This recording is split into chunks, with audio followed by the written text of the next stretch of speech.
టెర్రరిస్టులను deal చేసినట్లు విద్యార్థుల పట్ల వ్యవహరించారన్నారు రాష్ట్ర కార్మిక శాఖ మంత్రి వివేక్ వెంకటస్వామి. ఇంటర్నెట్ నిలిపివేసి పోలీసులతో దాడులు చేయించడం దారుణమన్నారు. గతంలో ధర్మేంద్ర ప్రధాన్ పేపర్ లీకులకు వ్యతిరేకంగా ధర్నా చేశారని చెప్పారు వివేక్. ఇప్పుడు ఆయనే ఆరోపణలు ఎదుర్కొంటున్నారని తెలిపారు. ఆరోపణలు రాగానే ధర్మేంద్ర ప్రధాన్తో రిజైన్ చేయించి ప్రజలకు క్షమాపణలు చెబితే బాగుండేదన్నారు మంత్రి వివేక్. విద్యార్థులు నీట్ పేపర్ లీకేజ్ పైన ఏదైతే ఆందోళన చేస్తున్నారో దీన్ని బీజేపీ పార్టీ ప్రధానమంత్రి మోడీ గారు పోలీస్ ఏదైతే వాడినారో విద్యార్థుల వ్యతిరేకంగా లాఠీ చార్జ్ చేయడము, లాఠీలలో నెయిల్స్ పెట్టి లాఠీ చార్జ్ చేయడము, ఇష్టం వచ్చినట్టు వాళ్ళపైన ఏదైతే వారు వివరించారో మేము already TPCC president Mahesh Goud గారు, ఇతర మంత్రులు మేమందరం హైదరాబాద్లో నిరసన తెలపడం జరిగింది. అంతేకాదు మళ్ళీ విద్యార్థుల పైన పోలీస్ యాక్షన్ తీసుకుంది. అలాగే రాహుల్ గాంధీ, ప్రియాంక గాంధీ, మల్లికార్జున్ ఖర్గే గారిని వారు ఏదైతే అరెస్ట్ చేస్తున్నారో అది సరైన పద్ధతి కాదు.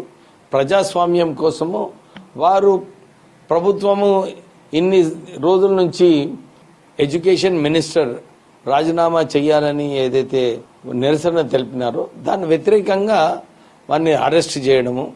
ఎందుకంటే ఇదే 10-15 సంవత్సరాల క్రితము ధర్మేంద్ర ప్రధానే అప్పుడు పేపర్ లీకేజ్ అని చెప్పి ఆయన కూడా నిరసన తెలపడం జరిగింది. కానీ ఇప్పుడు విద్యార్థులు ఆయన వ్యతిరేకంగా నిరసన తెలుపుతుంటే ప్రధానమంత్రి మోడీ గారు సైలెన్స్ చూపిస్తూ ఏం మాట్లాడుకుంటా విద్యార్థులు ఏదైతే డిమాండ్ ఉన్నదో దాని వ్యతిరేకంగా వారు లాఠీచార్జ్ చేయించడము, అసలు డిమాండ్ ని వారు ధర్మేంద్ర ప్రధాన్ ని రాజీనామా చేపించేస్తే అయిపోయేది. కానీ ఏదైతే టెర్రరిస్టుల వ్యతిరేకంగా జమ్మూ అండ్ కాశ్మీర్ లో పోలీస్ ఏదైతే వ్యవహరిస్తుందో ఇంటర్నెట్ సర్వీసెస్ బంద్ చేయడము, ఇవన్నీ కూడా టెర్రరిస్ట్ ఉద్యమంలో ఇవన్నీ చేయడం జరుగుతుంది. కానీ ఇప్పుడు విద్యార్థులను టెర్రరిస్ట్ లాగా వారిని పోల్చి ఈ పోలీస్ ని ఏదైతే ఇష్టం వచ్చినట్టు వాడుకుంటున్నారో దాన్ని మేము తీవ్రంగా ఖండిస్తున్నాము. విద్యార్థులలో ఒక ఆందోళన ఉంది. అరే మాకు 3 కోట్ల ఉద్యోగాలు ఇప్పిస్తానన్నాడు మోడీ అప్పుడు ప్రభుత్వంలో వచ్చినప్పుడు. కానీ 10 సంవత్సరాలలో 30 కోట్ల ఉద్యోగాలు రావాలి వారు చెప్పినట్టు. కానీ ఉద్యోగాలు రాలేదు. రాహుల్ గాంధీ గారు ఇదే చెప్తున్నారు. విద్యార్థులలో ఏదైతే ఆందోళన ఉందో దాన్ని అర్థం చేపించే అవసరం ఉంది.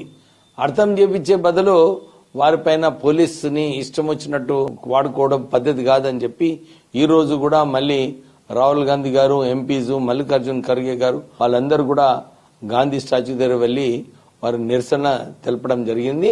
ప్రధానమంత్రి మోడీ గారు అర్థం చేసుకొని ఇది ఒక మంచి అవకాశం ఆయనకు ధర్మేంద్ర ప్రధాన్ ని పక్కకు రాజీనామా చేయించి ప్రజలకు క్షమాపణ చెప్పి ముందుకు వెళ్తే